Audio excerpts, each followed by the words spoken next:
Selamat pagi rekan-rekan sekalian.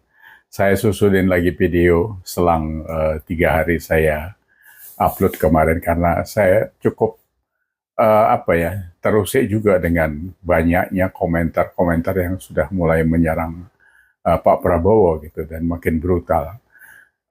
Tidak bisa disalahkan kondisi ini karena memang ini terpancing oleh statement Pak Prabowo sendiri dan kabinet beliau gitu kan. Karena kalau cuma ngomong terus tidak bisa direalisir, tidak bisa ditindaklanjuti, itu akan memantik hal-hal yang memang merugikan kita bersama gitu. Saya pikir kita sebagai bangsa yang besar ini, kalau keributan ini diterus-teruskan, tidak ada yang diuntungkan gitu. Baik presiden sendiri, pemerintah, atau rakyat juga gitu kan. Nah, ini kan dimulai kemarin ya, dari sejak keluarnya ini ya, pemanggilan para ulama ke istana, terus habis itu keluar statement Abraham Samad soal oligarki, soal segala macam, dan disambung lagi oleh uh, keterangan pers dari Menhan yang mengatakan kekayaan nasional ini hanya dimiliki oleh 10 orang saja katanya. Ini sudah terjadi lama, jadi Pak Sapri nggak perlu teriak-teriak seperti itu. Yang penting itu bagaimana penataannya ke depan. Kalau sekarang mereka mau 10 orang, mau berapa itu pun, ya sudah di tangan mereka kekayaan itu. Mereka sudah menjadi warga dunia, jadi diusir dari Indonesia, pindah ke Singapura, pindah ke Malaysia, pindah ke mana saja, karena uang sudah di tangan mereka. Yang penting itu bagaimana duduk, rekonsiliasi, mencari solusi untuk ini tidak terjadi lagi ke depan, gitu kan. Jadi kalau kita katakan itu ya saya sudah menghitung juga sejak lama. Kekayaan kita ini 40-50% dipegang oleh 1% populasi masyarakat Indonesia. Artinya 2,8 juta, 2,9 juta itu memegang rata-rata 3,1 triliun. Kemudian di tangga kedua itu 60-70% kekayaan kita dipegang oleh 10% masyarakat Indonesia. Itu artinya satu orang rata-rata memegang 434 juta. Gap-nya kan cukup tinggi dari 3,1 triliun ke 434 itu tinggi cukup gap-nya.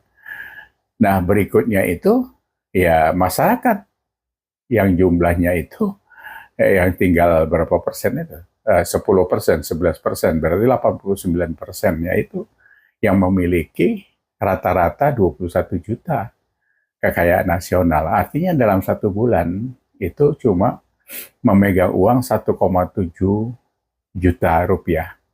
Itulah yang pernah saya hitung di kelompok petani itu. Jadi kalau panen 3 kali setahun, itu dapatnya sekali panen 1,7 juta. Dibagi 4 orang per rumah. Jadi 1 bulan 1 orang tinggal bagi saja. Jadi 1,7 dikalikan 3, itu berarti berapa? 5, sekian. Jadi kalau sekarang ini ada 21 juta, ya itu dibagi 12, dapatnya segitu. Nah, kondisi ini tidak bisa dipungkiri adalah akumulasi dari keputusan-keputusan masa lalu, sejak zaman Soeharto dan sebagainya. Mau diungkit-ungkit juga sudah lewat gitu. Pak Soeharto juga sudah tidak ada, dia pernah memegang supremasi kepala negara terkorup juga gitu, tapi ya nggak bisa diapa-apain juga. Sampai sekarang tuh anak-anaknya juga memegang kekayaan yang mungkin 27 keturunan juga tidak habis. Apakah kita mau berhenti di situ saja? Jadi kita tidak bisa sukses ke depan kalau kita cuma mengungkit masa lalu. Jadi keberhasilan seseorang itu bukan karena dia bisa mengingat masa lalu, bukan. Bagaimana mempersiapkan masa depan itu baru bisa meraih kesuksesan. Karena yang harus dilakukan adalah sebuah perubahan, bukan sebuah makian yang terus berkelanjutan. Itu tidak ada gunanya. Ya. Nah, yang paling ribut sekarang ini justru soal MBG lagi. Jadi dalam 2-3 hari ini saya lihat di TikTok itu dari 60-an konten yang saya lihat itu 30-40% isinya sudah memaki-maki Pak Presiden. Pak Prabowo ini sudah di downgrade sama mereka, jadi sudah makin brutal, sudah tidak baik lagi gitu. Karena mungkin mereka geram juga gitu. Nah, yang saya sesalkan adalah apa? Counter-counter yang dilakukan oleh pemerintah terhadap informasi yang sudah diberikan kepada masyarakat ini sifatnya itu denial saja gitu. Jadi tidak mau menerima bicaranya soal kesuksesan soal MBG ini yang mana sudah mengcover tenaga kerja 1 juta orang dan sebagainya. Itu tidak bisa dipungkiri. Kalau 21.000 sekarang MBG itu ya apa SPPG dikalikan 40 orang ya sekitar 900 ribu orang yang bekerja, itu tidak bisa dipungkiri. Ada memang itu gitu.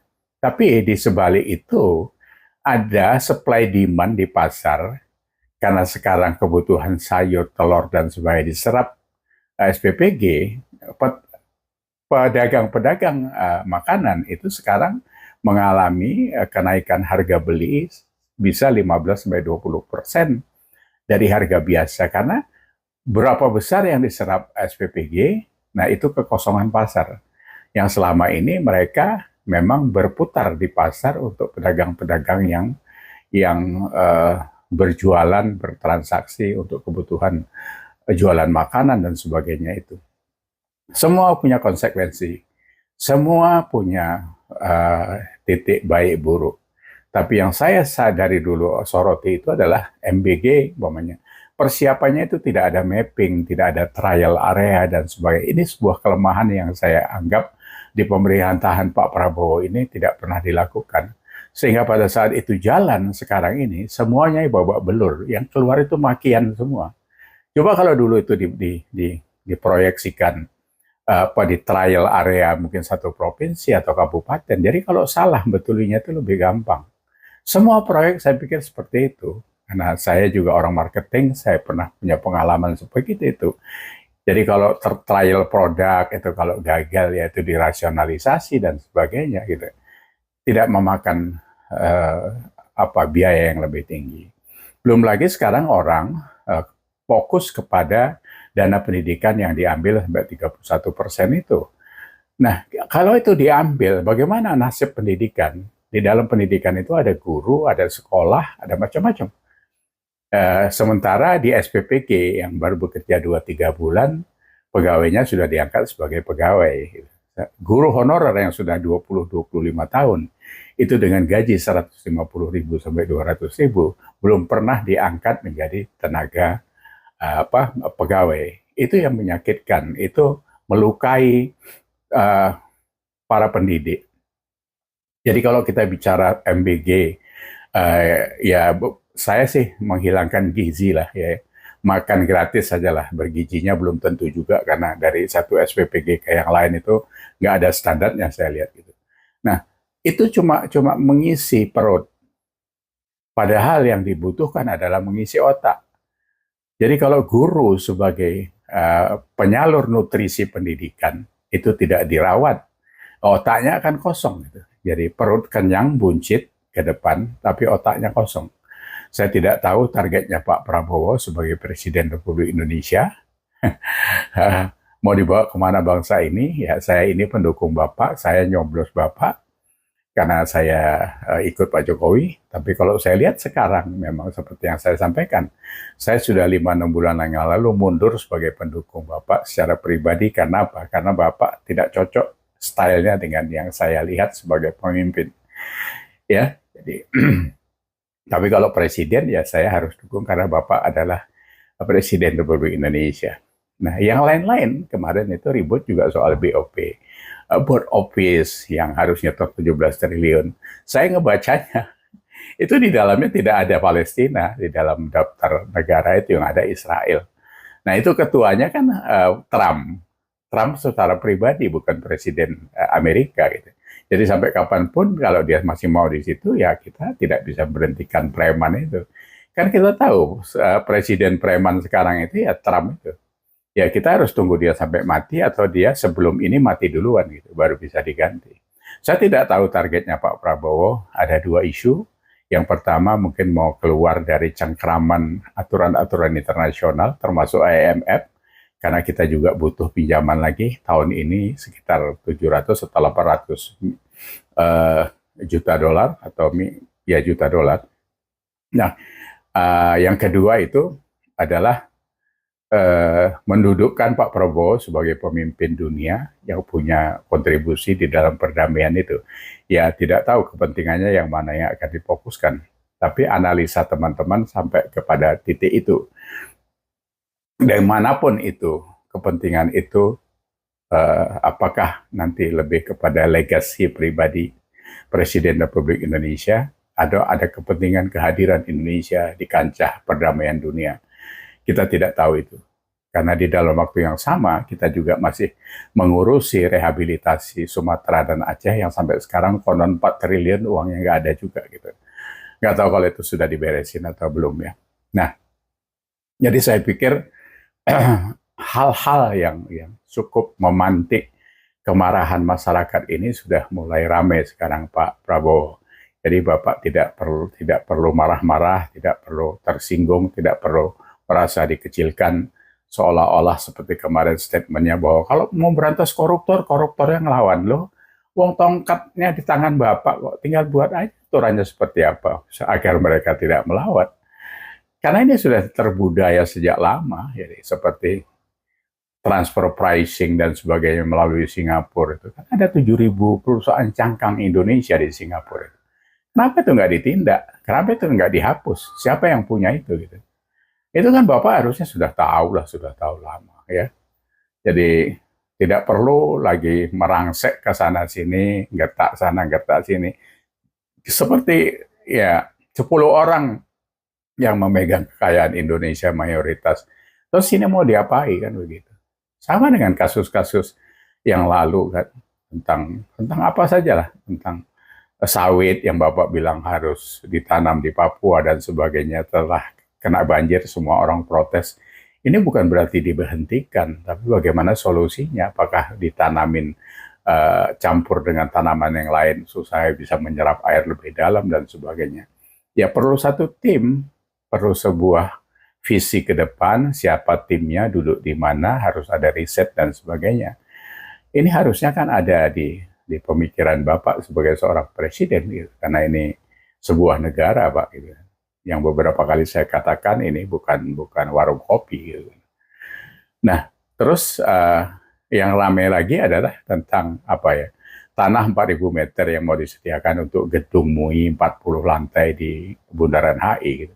Saya nggak tahu tanahnya sebelah mana, ya terserah itu. Tapi pertanyaan saya adalah, apakah se-urgent itu gedung MUI itu dibangun 40 lantai? Untuk apa? MUI, mohon maaf Pak, saya ini adalah orang Islam yang tidak pernah menerima manfaat apapun dari MUI. Karena tidak ada gunanya menurut saya. Ini menurut saya, mohon maaf saya. Karena apa? Apa yang dilakukan MUI untuk masyarakat Indonesia? Sebagai lembaga Majelis Ulama Indonesia yang membawahi umat Islam notabene, itu selalu membuat keributan malah kepada pemeluk agama-agama lain. Bagaimana membuat MUI kenapa tidak membuat fatwa bahwa tidak ada gangguan terhadap bangunan rumah ibadah yang lain, tempat peribadatan yang sampai sekarang masih terus terganggu. Beribadah saja rekan-rekan kita dari agama lain itu selalu diganggu. Ini kan harusnya MUI ikut malu gitu. Nah, kalau sekarang nanti dikasih gedung 40 lantai itu buat apa? Nggak ada gunanya, tidak ada urgensinya. Sebenarnya Pak Prabowo itu sekarang gampangnya itu adalah bagaimana menarik aspirasi dari bawah ini. Jadi bottom up. Informasi ini harus ditangkap, harus ada timnya. Jadi tidak top down gitu. Kalau Bapak cuma mendengar orang-orang yang cuma senang membisikkan ke Bapak hal-hal yang baik-baik saja, Bapak tidak dapat sesuatu yang bermanfaat. Sekarang ini kan banyak. Padahal orang sudah mencatat beberapa janji Bapak yang tidak terrealisir itu gitu kan. Undang-undang perampasan aset Bapak belum bisa merealisir, apalagi rumah 3 juta rumah sampai sekarang malah yang keluar janji ganti genteng, seng jadi genteng. Gentengisasi itu urgensinya apa gitu. Terus buat apa itu, cuma tujuannya apa? Keindahan. Bukan keindahan yang harus diselesaikan sekarang ini, Pak. Kemiskinan. 60-68% masyarakat Indonesia itu miskin, Pak. Itu dicari masalahnya kenapa itu miskin. Nah, kemarin Bapak pidato menggelegar-gelegar. Seperti nanti akan dijadikan anak petani seperti petani Jerman. Jadi pagi ke sawah, ke ladang, malam ke diskotik. Bapak tahu berapa kepemilikan tanah di Indonesia ini, petani Indonesia? Paling tinggi itu 97% itu setengah hektar ke bawah kepemilikannya. Jerman itu 18 hektar per orang kepemilikan tanahnya petani Jerman. Amerika 300 sampai 300 sampai 400 hektar petani Amerika itu. Kalau peternak Australia 3.000 sampai 4.000 hektar. Bagaimana tidak makmur mereka? Karena mereka cukup untuk mengolah lahan itu. Nah, kalau lahan kita cuma 3.000 meter sampai 5.000 meter per orang, Bapak mau nanam apa di dalamnya itu? Bagaimana supaya dia bisa bisa apa ini makmur? Mau sekarang kalau ditanamin padi cuma dapat 5,2 ton per hektar. Jadi itu Bapak bagi saja. Kalau setengah hektar dapatnya separuh. Itu berapa kali dalam 1 tahun itu kan bisa dihitung. Itulah yang membuat kemiskinan absolut itu, Pak. Nah, jadi yang kayak gitu itu kan harusnya Bapak punya angka. Dan Bapak harus bisa menghitung itu. Tapi yang seperti yang lalu saya katakan, memang Bapak tidak piawai dalam mengotak-ngatik angka. Jadi dikasih angka gelondongan, Bapak omongin teriak-teriak seperti itu. Yang dilihat orang sekarang gini, Pak. Bapak itu selalu ngomong loncat-loncat. Tidak runtun dan tidak jelas apa hasilnya. Ini masukan, Pak. Masukan. Rakyat Indonesia ini masih sayang sama Bapak. Tidak tahu saya berapa persen. Sekarang malah sudah diisukan soal 2029. Oh, sekarang loh ngerjain yang sekarang aja belum beres. Jangan Bapak terpengaruh dengan PAN, dengan siapa, mau bergandengan dengan saya, dengan Julhas, dengan siapa. Nggak ada masalah buat orang Indonesia ini. Yang penting itu orang tuh bisa kerja. Gitu. Sekarang Bapak meneruskan Pak Jokowi yang sudah dibangun, landscape-nya seperti itu, Bapak juga ternyata nggak bisa meneruskan dengan mengisi apa yang harus diisi di dalam keberlanjutan itu. Ini kan bukan soal kekuasaan saja, Pak. Soal kepemimpinan dan kepentingan yang saya sampaikan minggu lalu itu. Kepentingan Bapak ada di mana gitu? Ada di kepentingan pribadi atau kepentingan rakyat atau kepentingan negara? Itu yang harus dikelirkan gitu. Nah, buat rekan-rekan, buat kawan-kawan yang duduk di kabinet, ya Anda juga harus tidak cuma melototi jabatan, ngambil sana ngambil sini. Seperti MBG itulah kan sudah ada suaranya Tempo. 7 yayasan berafiliasi dengan Pak Prabowo, belum lagi Kapolri, Polri dan sebagainya. Ini dianggap bahwa 335 triliun itu menjadi bancaan politik. Kalau saya tadi ditanya, ini menurut saya, ini menurut saya. Bapak enak kampanye pakai MBG itu, Pak. Karena apa? Kalau dia 30.000 SPPG, itu nanti akan mengcover 110 sampai 120 juta yang mendapat jatah MBG termasuk lansia. Jadi itu kan sama dengan kalau itu anak, berarti kan sama dengan itu keluarga itu yang di-cover. Ini kampanye gratis pakai uang MBG untuk 2029. Artinya anak-anak sekolah itu punya orang tua. Kalau 80% aja saya hitung tadi itu suaranya itu bisa 50% kebutuhan suara yang akan di-cover karena 252 juta nanti pemilih itu 80%-nya efektifnya berapa? 100 sekian, 180 sekian. Jadi nggak banyak. Jadi mau butuh 55% suara, Bapak sudah dapat banyak dari MBG. Makanya saya pikir ini ngotot gitu. Ini harus jalan, ini harus sukses. Suksesnya adalah sukses bagaimana proyek itu menjadi proyek bancaan. Itu yang sekarang dibaca masyarakat itu. Jadi pengorbanan besarnya itu adalah di pendidikan. Ini bahaya sekali. Bahaya sekali kalau ini tidak didengarkan untuk tidak direview. Bapak menyerumuskan Indonesia ke jurang yang lebih dalam tentang kualitas manusianya yang sekarang sudah dicap dunia rata-rata IQ-nya 78 itu lebih sedikit tinggi dari gorila ya. Nah jadi saya pikir masukan ini tolong didengarkan Saya tidak tahu seberapa saringan yang bisa memfilter ini sehingga yang kedengaran cuma di ujung-ujungnya saja. Ini saya pikir demikian obrolan kita sore ini, hari ini. Semoga ini bermanfaat buat kita semua karena kita bangsa yang harus terus membangun, ya. Jadi tidak boleh lengah, kita harus bersuara terus walaupun bisa didengar atau tidak, ya. Demikian dari saya. Terima kasih. Assalamualaikum warahmatullahi wabarakatuh.